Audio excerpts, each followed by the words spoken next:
welcome. This is Outlook Business and Money. I'm your host, Shonakshi Chakravarty, and this is that time of the year, the first week of February, where the budget is presented by the Finance Minister.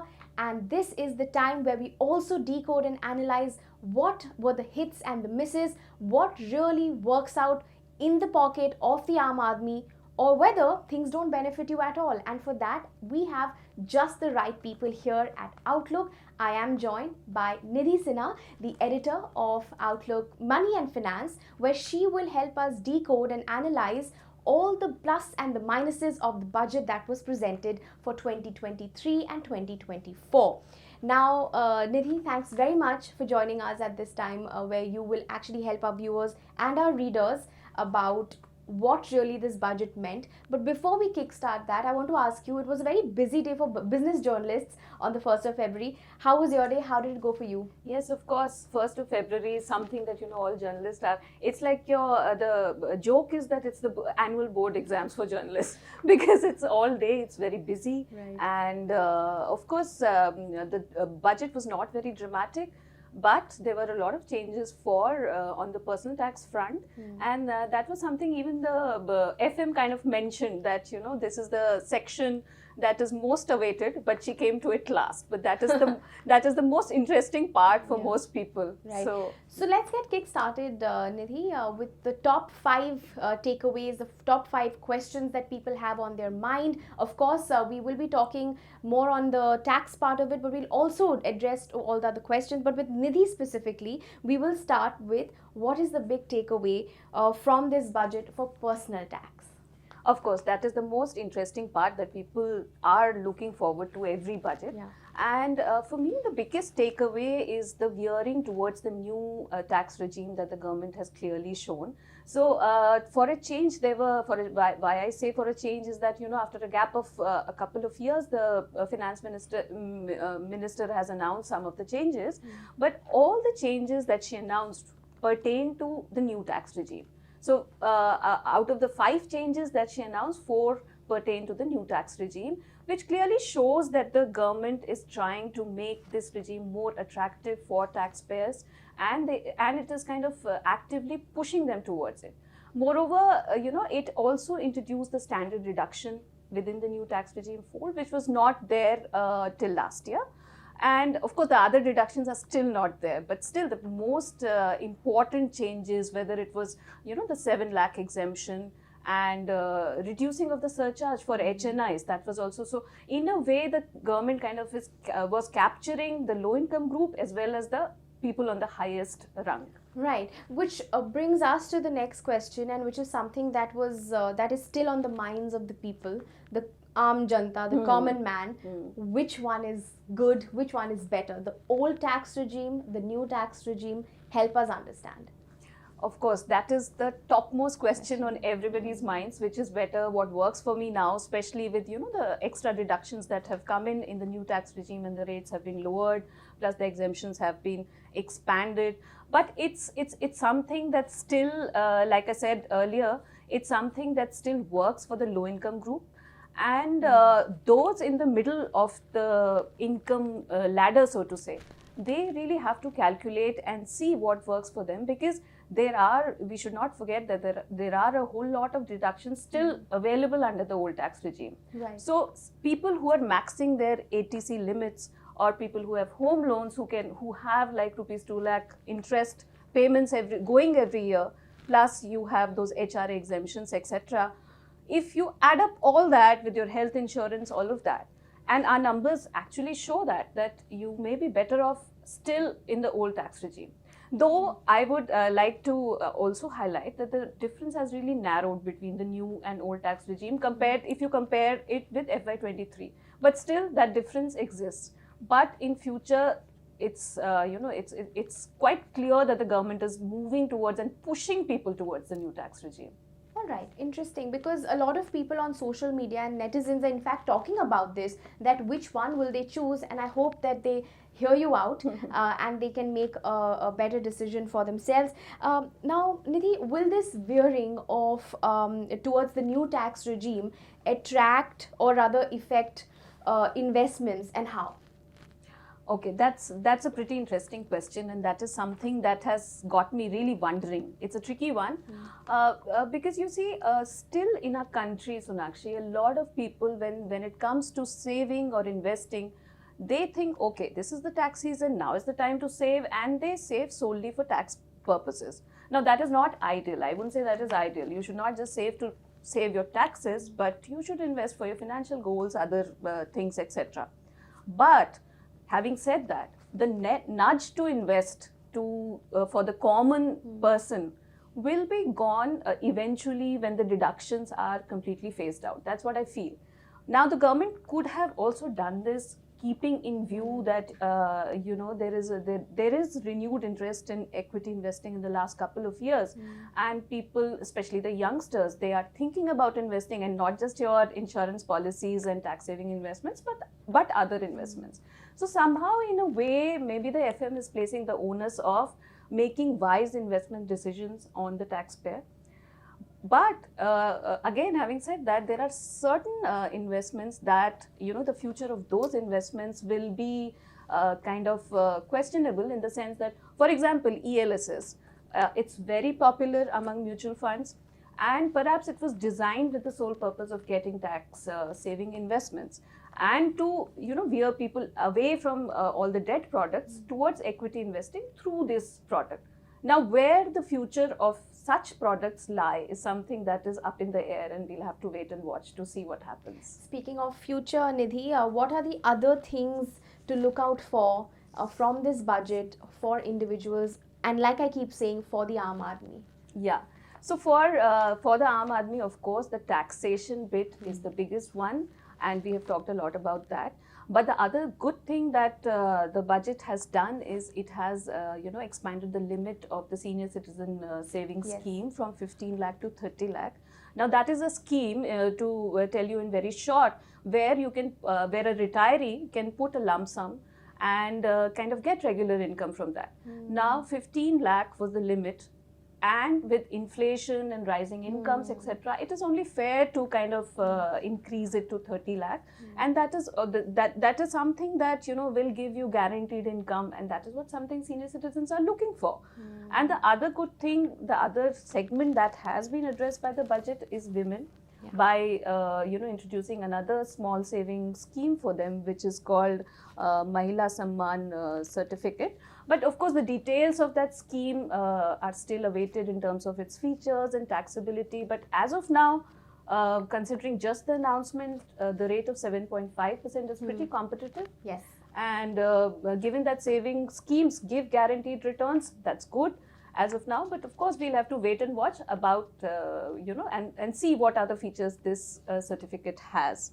So that's that, mostly on the investor front and the consumer front. Yeah. And the other thing to watch out was the simplification of KYC. Right. Now, the PAN card being made, of course, the universal or again, one stop. That's a big thumbs up for the FM, because with digitization and people going digital for everything, all their needs, this is the need of the hour. And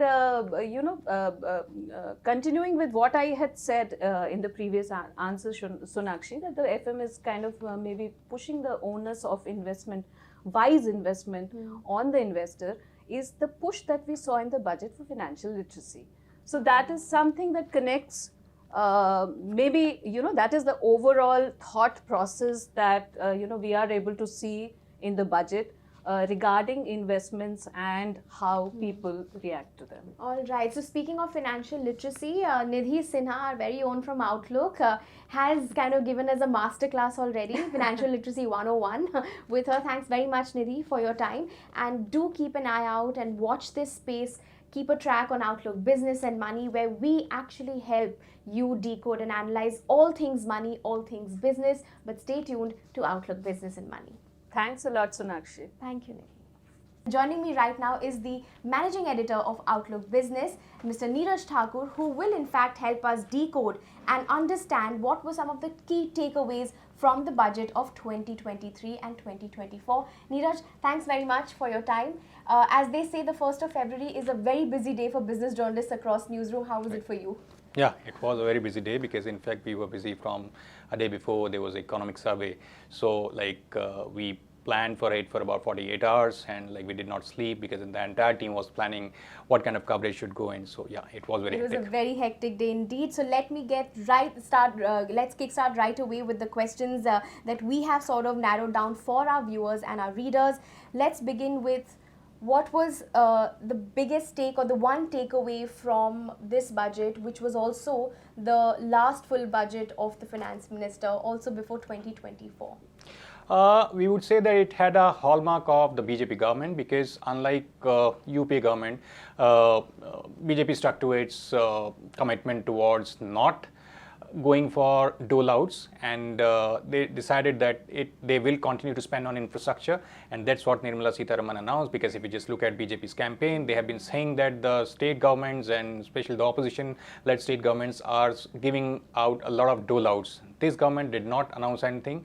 Even something that they announced on the personal finance side would not lead to that kind of outgo or revenue forgone for the government. So this government was very conservative as far as social welfare schemes is concerned, and they focus entirely on creating infrastructure which can add to the economic growth of India.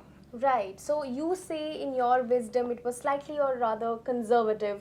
Conservative on the fiscal side. On the fiscal side. Which brings me to the next question. What will be the implications of this cut in allocation for the Manrega sector? Well, yeah, it's a concern for a lot of social sector people, because last year the allocation was about 73,000 crore. The revised estimates went up to, I think, 89,000 crore, if my figures are right. This year they have just allocated 60,000 crore.